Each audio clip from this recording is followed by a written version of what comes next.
Good morning.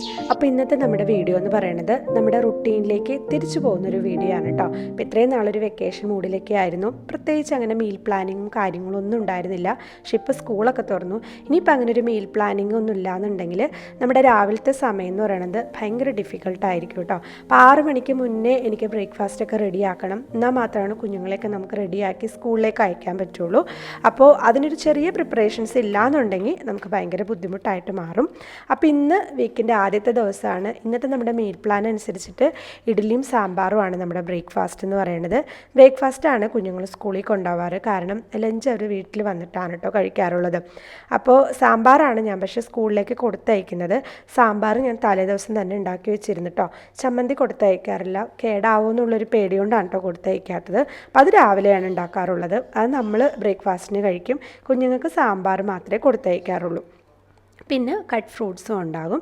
അപ്പോൾ അവരുടെ ബ്രേക്ക്ഫാസ്റ്റൊക്കെ റെഡിയായി ഞാനിതുപോലെ ടേബിളിൽ കൊണ്ടുപോയി വെച്ചിട്ടുണ്ട്.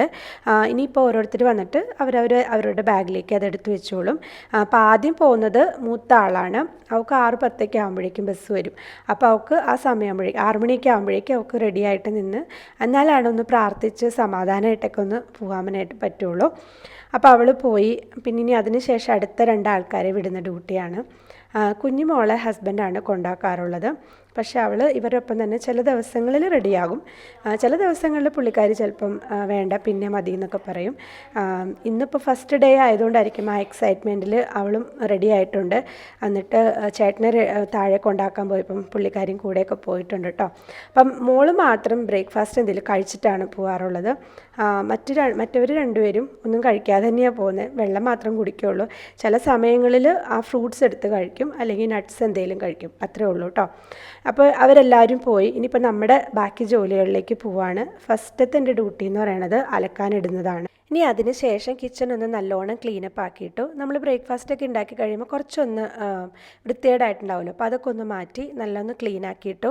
അതിന് ശേഷം ലഞ്ചിനുള്ള പ്രിപ്പറേഷൻസ് ആണ് കേട്ടോ ചെയ്യാൻ പോകുന്നത്. അപ്പോൾ ഇന്ന് നമുക്ക് സാമ്പാറല്ലേ, അപ്പോൾ സാമ്പാറിൻ്റെ കൂടെ എരിശ്ശേരിയാണ് ഞാൻ വെക്കുന്നത്. അപ്പോൾ അതിനുള്ള പയർ ഞാൻ വെള്ളത്തിലിട്ടു. പിന്നെ കുറച്ച് തേങ്ങ ചമ്മന്തിക്ക് അരച്ചതിൻ്റെ ബാക്കി ഉണ്ടായിരുന്നു, അത് അവിടെ എടുത്തു വെച്ചു. പിന്നെ നാളെ ഒരു ദിവസം കറി ഉണ്ടാക്കിയപ്പോഴേക്കും മത്തങ്ങ കുറച്ച് ബാക്കി വന്നിട്ടുണ്ടായിരുന്നു. അപ്പോൾ ഞാനതെടുത്ത് ഫ്രീസറിൽ എടുത്തു വെച്ചു. ഫ്രിഡ്ജിൽ വെക്കുകയാണെങ്കിൽ നമ്മളത് പെട്ടെന്ന് ഉപയോഗിച്ച് തീർക്കണം. ഫ്രീസറിൽ വെക്കുകയാണെങ്കിൽ കുറച്ചധികം നാൾ നമുക്കത് കേടുകൂടാതെ വെക്കാൻ പറ്റും. അപ്പോൾ അതെടുത്തൊന്ന് തണുപ്പ് പോകാൻ വേണ്ടിയിട്ട് പുറത്തേക്ക് എടുത്തു വെച്ചു. അതിന് ശേഷം നമ്മുടെ ചോറിനുള്ള അരി ഒന്ന് കുതിരാൻ വേണ്ടിയിട്ട് ഇടുകയാണ് കേട്ടോ. അപ്പോൾ നമ്മൾ ഈ മട്ട അരി വെക്കുന്ന സമയത്ത് ഒരു അരമണിക്കൂർ കുതിർത്തതിന് ശേഷം വെക്കുകയാണെങ്കിൽ കുറച്ചുകൂടി നന്നായിട്ട് അത് വെന്ത് കിട്ടും കേട്ടോ. അപ്പോൾ ഞാനിതെന്നും ചെയ്യാറുള്ള കാര്യമാണ്. അപ്പോൾ ഞാനതൊന്ന് കുതിരാൻ വേണ്ടിയിട്ടിടാണ്. കഴുകുന്നൊന്നുമില്ല, ജസ്റ്റ് ഒന്ന് വെള്ളമൊഴിച്ച് അത് കുതിരാൻ വേണ്ടിയിട്ട് മാറ്റി വയ്ക്കുകയാണ് കേട്ടോ. അടുത്ത ഞാൻ പിന്നെ ലിവിങ് റൂമിലേക്കും റൂംസിലേക്കൊക്കെ കണ്ടിട്ട് പോയത്. നമ്മൾ രാവിലെ ആ തിരക്കിൽ റെഡിയാവുന്ന സമയത്ത് പല സാധനങ്ങളും പല സ്ഥലത്തായിട്ട് കിടക്കുമായിരിക്കും. അപ്പോൾ അതൊക്കെ ഒന്ന് അതാത് സ്ഥാനത്ത് എടുത്ത് വയ്ക്കുക. മെയിനായിട്ട് ഈ ഡൈനിങ് ടേബിൾ ക്ലിയർ ആക്കി ഇടുക കേട്ടോ. എനിക്ക് ഈ ഡൈനിങ് ടേബിൾ ഇങ്ങനെ ഒരു ഡംപിങ് സ്പേസ് ആയിട്ട് കിടക്കുന്ന ഇഷ്ടമേ അല്ല. ഞാനത് എപ്പോഴും വൃത്തിയായിട്ട് ഇടാനായിട്ട് ശ്രമിക്കാറുണ്ട്. കുട്ടികളെ അത് ശീലമാക്കാനായിട്ട് ശ്രമിക്കാറുണ്ട് കേട്ടോ. ഒരു കുഞ്ഞ് പേപ്പർ കഷ്ണം കിടന്നാൽ പോലും ഞാൻ സമ്മതിക്കില്ല കേട്ടോ. അവരോട് അപ്പം തന്നെ അത് ക്ലിയർ ആക്കാൻ പറയും. അതുപോലെ തന്നെ ലിവിങ് റൂമും ഒന്ന് ജസ്റ്റ് ഒന്ന് അറേഞ്ച് ചെയ്തിട്ടു. അടിച്ചു കാര്യമൊന്നുമില്ല, ജസ്റ്റ് ഒന്ന് അറേഞ്ച് ചെയ്തിട്ടു കേട്ടോ.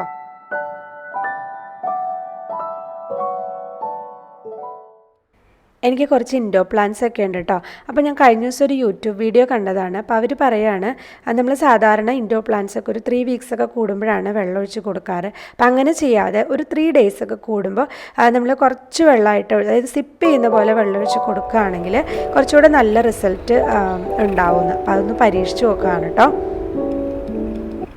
ഇനി അടുത്ത് നമ്മൾ ഓരോ റൂമുകളിലേക്കായിട്ട് പോവുകയാണ്. അപ്പോൾ ഇതൊരു വീക്കെൻഡ് കഴിഞ്ഞിട്ടുള്ള ആദ്യത്തെ ദിവസമല്ലേ. അപ്പം നമ്മൾ വീക്കെൻഡിനൊക്കെ പുറത്തൊക്കെ പോയിട്ടുണ്ട്. അപ്പോൾ എന്തായാലും കുറച്ച് തുണികളൊക്കെ നമ്മുടെ റൂമുകളിൽ കിടക്കുന്നുണ്ട്. അപ്പോൾ ഞാൻ ഇതിന് മുന്നേ ഒരു വീഡിയോയിൽ പറഞ്ഞിട്ടുണ്ട്, നമ്മൾ റൂം വൃത്തിയാക്കുന്ന സമയത്ത് ആ റൂം ഭംഗിയാക്കാനും കൂടെ ശ്രദ്ധിക്കണം കേട്ടോ. ഇങ്ങനെ തുണികളൊക്കെ കുന്നുകൂടി കിടക്കുന്നത് ആ റൂമിൻ്റെ ഭംഗി എടുത്ത് മാറ്റും. എനിക്ക് ഒട്ടും ഇഷ്ടമില്ലാത്തൊരു കാര്യമാണ് കേട്ടോ ഇങ്ങനെ റൂമുകളിൽ തുണികൾ ഇങ്ങനെ കുന്നുകൂടി കിടക്കുന്നത്. അപ്പം ഞാനതും ഇതുപോലെ എത്ര ലേറ്റ് ആയാലും അതൊന്ന് ക്ലിയർ ചെയ്യാനായിട്ട് ശ്രമിക്കാറുണ്ട് കേട്ടോ. അത്യാവശ്യമുള്ള ഡ്രസ്സുകൾ മാത്രമേ പുറത്ത് കിടക്കാറുള്ളൂ. ബാക്കിയുള്ളതൊക്കെ ഞാൻ ക്ലിയർ ആക്കി ഇടാറുണ്ട് കേട്ടോ. ഇപ്പോൾ റൂമുകളൊക്കെ അത്യാവശ്യം നല്ല ക്ലിയറായി. അടിച്ചു വാരിയിട്ടില്ല, അത് ഞാൻ ബ്രേക്ക്ഫാസ്റ്റ് കഴിഞ്ഞതിന് ശേഷം കുറച്ചൊന്ന് റെസ്റ്റ് എടുത്തതിന് ശേഷം മാത്രമേ ചെയ്യുന്നുള്ളൂ. ഇപ്പോൾ ജസ്റ്റ് ഒന്ന് ക്ലിയർ ആക്കി ഇടുക ചെയ്യാൻ മാത്രമേ ചെയ്യുന്നുള്ളൂ. അപ്പോൾ ബ്രേക്ക്ഫാസ്റ്റിന് ശേഷം നമ്മൾ വീണ്ടും കിച്ചണിലേക്ക് തിരിച്ചു പോയിട്ട് ലഞ്ചിനുള്ള പ്രിപ്പറേഷൻസ് സ്റ്റാർട്ട് ചെയ്യാമെന്ന് വിചാരിച്ചിട്ടോ. അപ്പോൾ ആദ്യം ചോറ് വെക്കാനാണ് പോകുന്നത്. നമ്മൾ നേരത്തെ കുതിരാനിട്ട് അരി ഉണ്ടല്ലോ, അത് നല്ലോണം കഴുകിയെടുക്കാൻ കേട്ടോ. അപ്പോൾ ഈ മട്ടരിയൊക്കെ വേവിക്കുന്ന സമയത്ത് നമ്മളൊന്ന് കുതിർത്തതിന് ശേഷം മാത്രം വേവിക്കുക കേട്ടോ. അത് കുക്കറിലാണെങ്കിലും അല്ലാതെ ആണെങ്കിലും ഒരു അരമണിക്കൂറെങ്കിലും അറ്റ്ലീസ്റ്റ് കുതിർത്തതിന് ശേഷം വേവിക്കുകയാണെങ്കിൽ നമുക്കത് പെട്ടെന്ന് വെന്ത് കിട്ടും കേട്ടോ. അപ്പോൾ നല്ലോണം കഴുകിയെടുക്കുക, ഒരു 3-4 പ്രാവശ്യം കഴുകിയെടുക്കാം. അതിനുശേഷം അതിനകത്തേക്ക് നല്ല വെള്ളം ഒഴിച്ചു കൊടുക്കുക. ഞാനിപ്പോൾ ഇവിടെ 1 ഗ്ലാസ് അരി എടുത്തിരിക്കുന്നത്, ആ 1 ഗ്ലാസ്സിന് ഞാൻ 10 ഗ്ലാസ് വെള്ളം ഒഴിച്ചു കൊടുക്കുന്നുണ്ട് കേട്ടോ. ഇതിങ്ങനെ അളന്നെടുക്കണമെന്ന് നിർബന്ധമൊന്നുമില്ല. ഇത് ഏകദേശം ഈ ഒരു അളവ് വരെയായിട്ട് നമ്മൾ വെള്ളം ഒഴിച്ചു കൊടുക്കുക. നല്ലോണം വെള്ളം ഒഴിച്ചു കൊടുക്കണമെന്നുള്ളതാണ് നിർബന്ധം. കാരണം അല്ലെങ്കിൽ ഈ അരി വെന്ത് വരുന്ന സമയത്ത് ഇതിനൊരു പശപശപ്പ് ഉണ്ടാകും. അപ്പോൾ ആ പശപശപ്പ് ഒഴിവാക്കാനായിട്ട് നല്ലോണം വെള്ളം ഒഴിച്ചു കൊടുക്കുക. അതേസമയം അത് ഓവറായി പോവുകയും ചെയ്യരുത്. ആ ഒരു ഏകദേശം, അപ്പോൾ ഞാനിപ്പോൾ ഒരു ഗ്ലാസ്സിന് 10 ഗ്ലാസ് എന്നുള്ള രീതിക്കാണ് വെള്ളം ഒഴിച്ചു കൊടുക്കുന്നത് കേട്ടോ. അപ്പോൾ അതിന് ശേഷം നമ്മൾ ഈ കുക്കർ ഒന്ന് ഇതുപോലെ മൂടി വയ്ക്കുക. വെയിറ്റ് ഇടേണ്ട ആവശ്യമില്ല. ഇപ്പോൾ ജസ്റ്റ് ഒന്ന് മൂടി വെച്ചിരുന്നാൽ മതി. ഇങ്ങനെയാണ് നമ്മൾ മൂടി വെക്കുന്നതെങ്കിൽ ആ വെൻറ്റിലൂടെ പ്രഷർ വരുന്ന അല്ലെങ്കിൽ ആവി വരുന്ന സമയത്ത് നമ്മൾ വെയിറ്റ് ഇട്ട് കൊടുക്കുക. അതല്ല നമ്മൾ ജസ്റ്റ് ഒന്ന് മൂടി വയ്ക്കുകയാണെങ്കിൽ അരി തിളച്ച് വരുന്ന സമയമുണ്ടല്ലോ, ആ തിളച്ച് വരുന്ന സമയത്ത് ലിഡിൽ വെയിറ്റ് ഇട്ടതിന് ശേഷം നമ്മൾ കുക്കർ അടച്ച് വയ്ക്കുക. അത്രേ ഉള്ളൂ കേട്ടോ ചെയ്യേണ്ടത്. ഇനിയിപ്പോൾ അവിടെ ഇരുന്ന് വേവട്ടെ. ഓരോ അരിക്കും വ്യത്യാസമുണ്ട്. ഇപ്പോൾ എൻ്റെ അരിക്ക് 3 വിസിൽ വേണം, എന്നാലും മാത്രമാണ് വേവുള്ളൂ. നമ്മൾ ആദ്യത്തെ പ്രാവശ്യം ഒന്ന് പരീക്ഷിച്ച് നോക്കുക. അതിനുശേഷം നമ്മൾ ആ വിസിലിൻ്റെ എണ്ണം കൂട്ടോ കുറയ്ക്കുകയോ ഒക്കെ ചെയ്യാം കേട്ടോ. ഇപ്പോൾ നമ്മുടെ 3 വിസിലും വന്നു. അപ്പം ഇനി അത് അവിടെ ഇരിക്കട്ടെ, പ്രഷർ പോകുന്നവരും വരെ അവിടെ ഇരിക്കട്ടെ. അപ്പോൾ ഞാൻ ആ സമയത്ത് എരിശ്ശേരി വെക്കുകയാണ് കേട്ടോ. അപ്പോൾ അതിലേക്കുള്ള തേങ്ങ വറുത്ത് ഇടുവാണ്. അപ്പോൾ ഞാൻ പറഞ്ഞല്ലോ, രാവിലെ ചമ്മന്തി അരച്ച സമയത്ത് കുറച്ച് തേങ്ങ ബാക്കി വന്നായിരുന്നു, അതുകൊണ്ട് പിന്നെ എനിക്ക് തേങ്ങ എടുക്കേണ്ട ആവശ്യം വന്നില്ല. അപ്പോൾ നമ്മുടെ മത്തങ്ങയും പയറും ഒക്കെ അരപ്പൊക്കെ ഒഴിച്ച് റെഡി ആയിട്ടുണ്ട്. ഇനി അതിലേക്ക് തേങ്ങ വറുത്തിടുക, ആ ഒരു പണിയേ ഉള്ളൂ കേട്ടോ. അപ്പോൾ ഇതും കൂടെ ചെയ്ത് വന്നപ്പോഴേക്കും നമ്മുടെ അരിയുടെ പ്രഷറൊക്കെ പോയിട്ട് ഇരിക്കുന്നുണ്ട്. പിന്നെ അത് നമുക്കൊന്ന് ഊറ്റിയെടുക്കാം. അപ്പോൾ നമ്മുടെ എരിശ്ശേരി റെഡിയായി. ഞാനിപ്പോൾ സാധാരണ ഈ സാമ്പാർ ഉണ്ടാക്കുന്ന സമയത്ത് അതിൻ്റെ കൂടെ കോമ്പിനേഷനായിട്ട് ഉണ്ടാക്കാറുള്ളത് ഇതുപോലത്തെ സദ്യ കറികളായിരിക്കും കേട്ടോ. അപ്പോൾ ഈ ആഴ്ച എരിശ്ശേരി ആണെങ്കിൽ അടുത്ത ആഴ്ച അവിയൽ, കാളൻ, പിന്നെ നമ്മുടെ ഓലൻ, കിച്ചടി, പച്ചടി, അങ്ങനെ മാറി മാറി കോമ്പിനേഷൻസ് ആക്കും കേട്ടോ. അപ്പോൾ നമുക്ക് ഓർത്തിരിക്കാനും എളുപ്പമുണ്ട്. അതേസമയം ഇതെല്ലാം വെച്ച് നമ്മളൊരു കോൺഫിഡൻ്റ് ആവുകയും ചെയ്യും. അപ്പോൾ ഞാൻ സാധാരണ അങ്ങനെയാട്ടോ ചെയ്യാറുള്ളത്. അപ്പം നമ്മുടെ ചോറിപ്പോൾ പ്രഷറൊക്കെ പോയിട്ട് റെഡി ആയിട്ടിരിക്കുന്നുണ്ട്. ഈ കുക്കറിൻ്റെ പുറത്തൊക്കെ ഇതുപോലെ നമ്മുടെ എന്തെങ്കിലുമൊക്കെ ആയിട്ടുണ്ടെങ്കിൽ ആ ചൂടോടുകൂടി തന്നെ വൃത്തിയാക്കുവാണെങ്കിൽ നമുക്ക് പെട്ടെന്ന് വൃത്തിയാക്കി എടുക്കാൻ എളുപ്പമായിരിക്കും കേട്ടോ. തണുത്ത് കഴിഞ്ഞിട്ട് നമ്മൾ വൃത്തിയാക്കാൻ നിന്ന് കഴിയുമ്പോഴേക്കും നമ്മുടെ ആ സ്ക്രബും ഒക്കെ അതിങ്ങനെ ഒട്ടിപ്പിടിക്കും. അപ്പോൾ ആ ചൂടോടുകൂടി തന്നെ വൃത്തിയാക്കുകയാണെങ്കിൽ പെട്ടെന്ന് അത് വൃത്തിയാക്കി കിട്ടും കേട്ടോ. അപ്പോൾ നമ്മുടെ ചോറ് നല്ലോണം വെന്ത് വന്നിട്ടുണ്ട് കണ്ടോ. അപ്പോൾ ഇത് തുറന്നു കഴിഞ്ഞ് നോക്കിക്കഴിഞ്ഞാൽ നമുക്കറിയാൻ പറ്റും അത്യാവശ്യം വെള്ളമുണ്ട്, അതേസമയം പശപശപ്പുമില്ല. അപ്പോൾ ഇതുപോലെ നല്ലൊരു അരിപ്പയുള്ളൊരു പാത്രത്തിലേക്ക് ഇനി അത് ഊറ്റി ഒഴിക്കാമെന്ന് മാത്രമേ ഉള്ളൂ കേട്ടോ. വേറെ വെള്ളം ഒഴിക്കണ്ടേ ഒന്നിൻ്റെ ആവശ്യമില്ല. കാരണം നമ്മൾ അത്യാവശ്യം വെള്ളം ഒഴിച്ചാണ് ഇത് വേവിച്ചത്. അപ്പോൾ പിന്നെ വെള്ളം ഒഴിക്കേണ്ട ആവശ്യമില്ല കേട്ടോ. ഇനി ആ കുക്കറിൽ എന്തെങ്കിലും ചോറൊക്കെ പറ്റി പിടിച്ചിരിക്കുന്നുണ്ടെങ്കിൽ കുറച്ച് നല്ല വെള്ളം കൂടി ചേർത്തിട്ട് അതിൻ്റെ മുകളിലേക്ക് ഒഴിച്ചു കൊടുക്കുക. ഇത്രയേ ഉള്ളൂ. നമ്മുടെ ചോറ് ഊറ്റി റെഡിയായി കഴിഞ്ഞു. ഇനി എന്താ ചെയ്യേണ്ടതെന്ന് വെച്ച് കഴിഞ്ഞാൽ വേണമെങ്കിൽ ഇതിൻ്റെ മേളിൽ കൂടെ കുറച്ച് വെള്ളം ഇങ്ങനെ ഒഴിച്ചു കൊടുക്കാം കേട്ടോ. അത് ഓപ്ഷണലാണ്, നിർബന്ധമില്ല അങ്ങനെ ചെയ്യണമെന്നുള്ളത്. കാരണം അല്ലെങ്കിലും നമ്മുടെ ചോറ് നല്ല വിട്ട് പശപശപ്പൊന്നും ഇല്ലാതെ നമുക്ക് കിട്ടും കേട്ടോ. ചില സമയത്ത് മാത്രമേ ഞാനങ്ങനെ ചെയ്യാറുള്ളൂ. അതിനുശേഷം ഇതുപോലെ നടുഭാഗത്ത് നിന്ന് ചോറിങ്ങനെ സൈഡിലേക്ക് ആക്കി വയ്ക്കുക. അപ്പം അത് ഇങ്ങനത്തെ പാത്രമാണെങ്കിൽ മാത്രം കേട്ടോ നമുക്ക് അങ്ങനെ ചെയ്യേണ്ട ആവശ്യമുള്ളൂ. അതല്ല ഇങ്ങനെ താഴ്ഭാഗത്ത് ഇങ്ങനെ ഒരു സപ്പോർട്ട് ഇല്ലാത്ത അരിപ്പയാണെന്നുണ്ടെങ്കിൽ ഒന്ന് ചരിച്ച് വെച്ചിരുന്നാൽ മതി കേട്ടോ. ചരിച്ച് നമ്മുടെ ആ കുക്കറിൻ്റെ മുകളിലേക്ക് തന്നെ വെച്ചിരുന്നാൽ മതി. അപ്പോഴും നമുക്ക് നല്ലോണം വെള്ളം വാർന്ന് ഒരു 10-15 മിനിറ്റ് വരെ അങ്ങനെ വെച്ചിരുന്നാൽ മതി. അപ്പോൾ നല്ലോണം വെള്ളം വാർന്ന് നല്ല മണി പോലെ നമ്മുടെ ചോറ് കിട്ടും കേട്ടോ. അപ്പോൾ നമ്മുടെ ലഞ്ചിൻ്റെ പരിപാടിയൊക്കെ കഴിഞ്ഞു. അപ്പോഴേക്കും നമ്മൾ വാഷിംഗ് മെഷീനിൽ രാവിലെ കഴുകാൻ തുണികളുണ്ടല്ലോ, അപ്പോൾ അതൊക്കെ റെഡിയായി കഴിഞ്ഞു കേട്ടോ. അപ്പോൾ അതൊക്കെ ഞാൻ പുറത്തേക്ക് എടുത്തിട്ടു. ഇനി അടുത്ത ക്ലീനിങ് ആണ്. വീക്കെൻഡ് കഴിഞ്ഞിട്ടുള്ള ദിവസമായതുകൊണ്ട് അത്യാവശ്യം നല്ല രീതിയിൽ ക്ലീൻ ചെയ്യേണ്ടതായിട്ടുണ്ട്. കാരണം നമ്മൾ വീക്കെൻഡ്സിന് പുറത്ത് പോകും, പിന്നെ അതുപോലെ തന്നെ ഷോപ്പിംഗ് ഉണ്ടാവും, ചിലപ്പോൾ ചർച്ചിൽ പോകേണ്ടതുണ്ട്, പിന്നെ ഗസ്റ്റൊക്കെ വരാറുണ്ടാവുമായിരിക്കും. അപ്പോൾ അങ്ങനെയൊക്കെ ചെയ്യുമ്പോൾ നമ്മളൊന്ന് ഓടിച്ച് ക്ലീൻ ചെയ്യുള്ളൂ, കാര്യമായ ക്ലീനിങ് ഒന്നും നടന്നിട്ടുണ്ടാവില്ല കേട്ടോ. അപ്പോൾ അതുകൊണ്ട് ഇന്ന് അത്യാവശ്യം നല്ല രീതിയിൽ ക്ലീൻ ചെയ്യേണ്ടതുണ്ട്. പിന്നെ ഓൾട്ടർനേറ്റീവ് ഡേയ്സിലാണ് ഞാൻ തുടയ്ക്കാറ്. ഇന്ന് തുടച്ചാൽ നാളെ ഞാൻ തുടക്കില്ല കേട്ടോ. അപ്പോൾ അങ്ങനെ തുടയ്ക്കാത്ത ദിവസങ്ങളിൽ വേറെ ഏതെങ്കിലും പണികൾ ചെയ്യും, ബാത്റൂം ക്ലീൻ ആക്കുമോ അല്ലെങ്കിൽ ഡോറുകൾ ക്ലീൻ ആക്കുമോ അങ്ങനെ എന്തെങ്കിലുമൊക്കെ ചെയ്യാറുള്ളത്.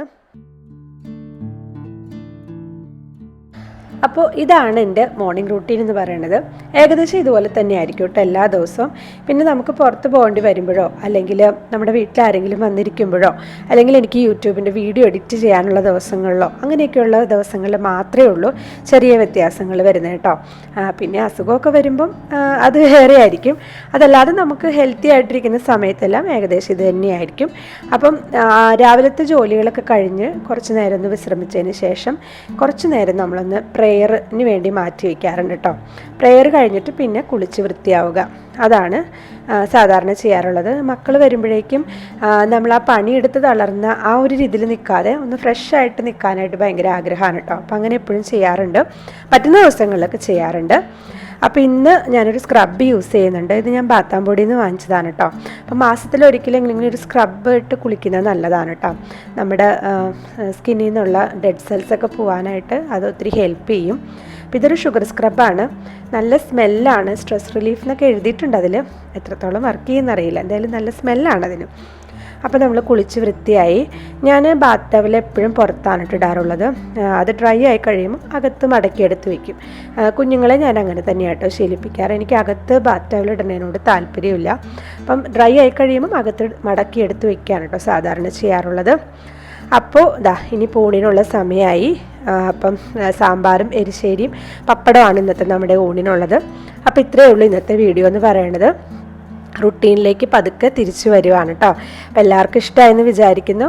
ഇഷ്ടമായാൽ ലൈക്ക് ചെയ്യാനായിട്ട് മറക്കരുത് കേട്ടോ. അതുപോലെ തന്നെ ഷെയർ ചെയ്യുക, സബ്സ്ക്രൈബ് ചെയ്തൊന്ന് സപ്പോർട്ട് ചെയ്യുക. Bye bye.